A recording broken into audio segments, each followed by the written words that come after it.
Welcome to this wealthmanagement.com Fast Chat, coming to you from the Wealth Management Edge Conference. My name is David Armstrong, the editor of wealthmanagement.com, here with Dan Wanous, Business Development Officer for Thrivent Financial Network. Dan, thanks very much for joining us. Happy to be here. So, a consistent theme through this conference that I've seen so far is that the way that financial advisors can really do good for their clients, right? Kind of turning from that transactional financial advisor to a financial advisor that's holistic financial planning, really helping them build better lives in a sense. How are you guys helping them do that? So we often find that advisors, they realize two things throughout their career. One, you get to a certain point as you built your business where you've been successfully or financially successful to a point where that next dollar isn't necessarily the thing that's motivating you to grow. You're thinking about, how do I have a deeper impact on my clients' lives? Or all of a sudden now I have a team around me, and not only am I reliant on them to serve my clients really well, but they're reliant on me to create a career path and to create a meaningful work environment and work experience. And then all of a sudden we become an employer and a meaningful business in our community.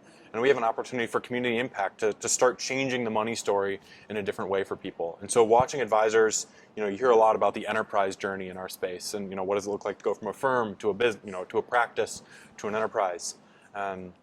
But seeing that through kind of the advisor why and how an advisor's why shifts and where they see purpose infused in that, we try to help advisors with that. We have a really long history of helping people infuse those values. And again, it's oftentimes that can be highly investment focused, whether that's around ESG or impact investing or different ways that they're having the investment management conversation. And we do some of that with our advisors. We make those things available. But then there's also kind of discovery tools. How do advisors really deepen those conversations and have better conversations with their clients to help elevate their values? Yeah, and what are some other things maybe that Thrivent is doing to add value to advisors, the advisors that join your network? What can they expect in terms of value add?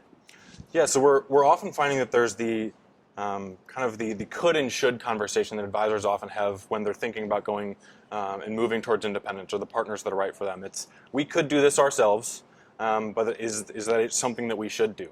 And there's all of those balances, around do we want to manage all of our own compliance? Do we want to, there's this sea of technology providers out here.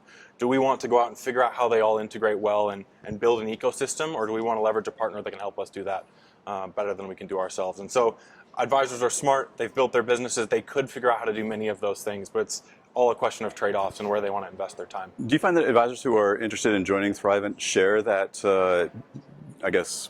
ethical outlook in terms of what informs Thrivent itself, that kind of mutual beneficial society? Do the advisors are naturally attracted to that, share that kind of ethos, or do you have to go out there and sell the organization to advisors who maybe know nothing about it?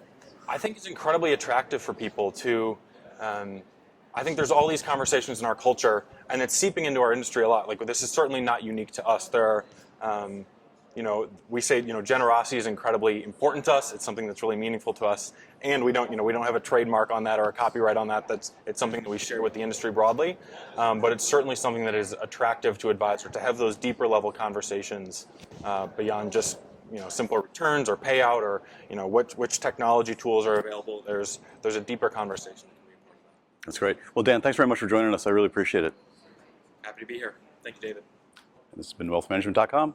Thank you.